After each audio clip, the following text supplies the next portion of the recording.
और मैं अभी ग्रामीण क्षेत्र में हूं और सबसे पहले आपको मैं दिखाना चाहूंगा ग्रामीण क्षेत्र में अभी कृषि कार्य चल रहा है। कहें तो धान का तो बिल्कुल रोपाई समाप्त हो गया है, लेकिन कहीं कहीं कहें तो बनोसारी होता है, यानी कि खेत जब रोपा जाता है अंतिम जब रोपाई होता है उसको बनोसारी कहा जाता है। तो कहीं कहीं किसान जो है वो बनोसारी करते हैं। मैं जहां मौजूद हूं यहाँ भी बनोसारी का कार्यक्रम किया जा रहा है। मैं कैमरामैन को कहूंगा साफ तौर पर ये जो आप देख रहे होंगे बैल, तो बैल जो है वो करीब करीब जो है समाप्त हो चुका है। ट्रैक्टर से ही लोग खेती करते हैं, लेकिन कहीं कहीं जो किसान हैं वह बैल से ही खेती करते हैं। और बैल से खेती इसलिए करते हैं कि बैल से खेती करना उपयोगी होता है खेत के लिए। तो कहीं ना कहीं यहाँ पे एक किसान भी हैं, हम इनसे पहले आपको हम जानने का प्रयास करते हैं।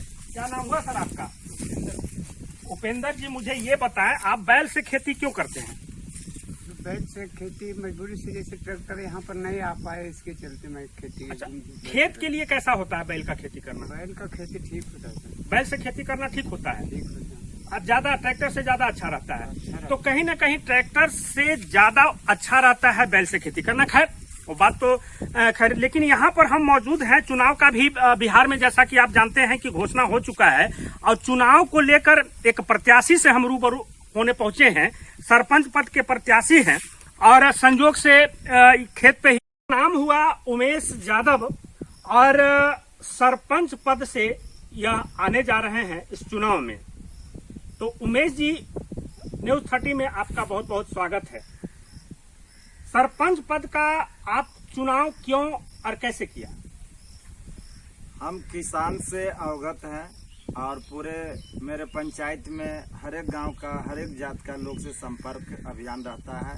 हम समाज सेवी के रूप में भी काम किए हैं और किसान अवगत होने के नाते में मैं ये बता देना चाहता हूं कि किसानी आदमी ज्यादा कर खेत में थोड़ा सा हल्का फल्का काट कूट के कारण आपसी विवाद बना लेता है।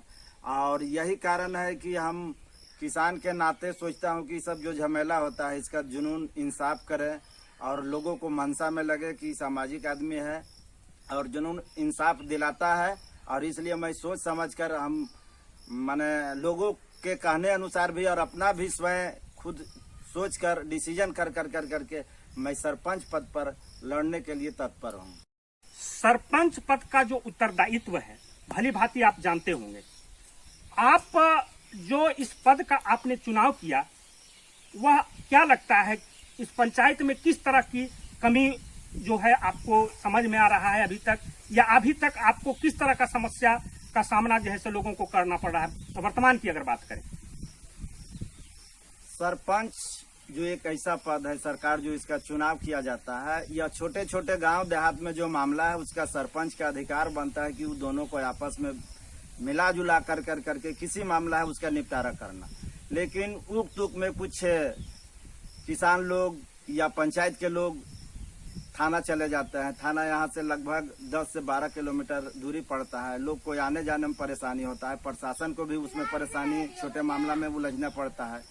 तो जो सरकार सरपंच का चुनाव कराते हैं और उनका मुख्य उद्देश्य होता है कि छोटे छोटे मामला पंचायत के अंतर्गत ही निपटारा किया जाए और इसीलिए सरकार चुनाव भी कराता है। और यही मंशा है कि जो सरपंच बनेंगे तो गांव का पंचायत का मामला पंचायत के अंतर्गत में ही छोटे छोटे मामला को समझा बुझाकर बैठक करवाकर निपटारा।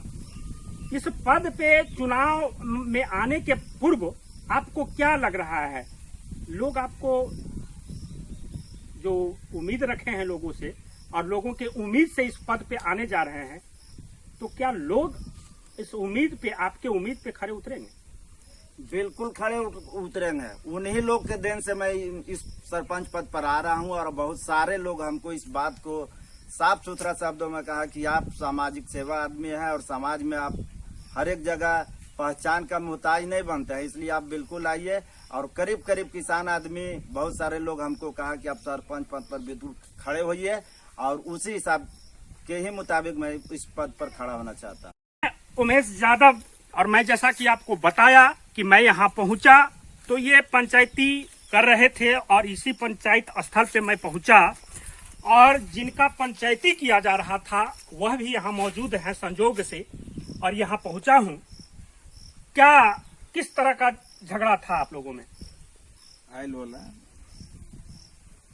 जो अभी जो फैसला किया गया, मैं यहाँ पहुंचा उसके पहले किस तरह का मतलब झगड़ा था? फायर वगैरह का झगड़ा होता है। आरी वगैरह का। हाँ तो क्या जो फैसला दिया गया आप संतुष्ट हैं?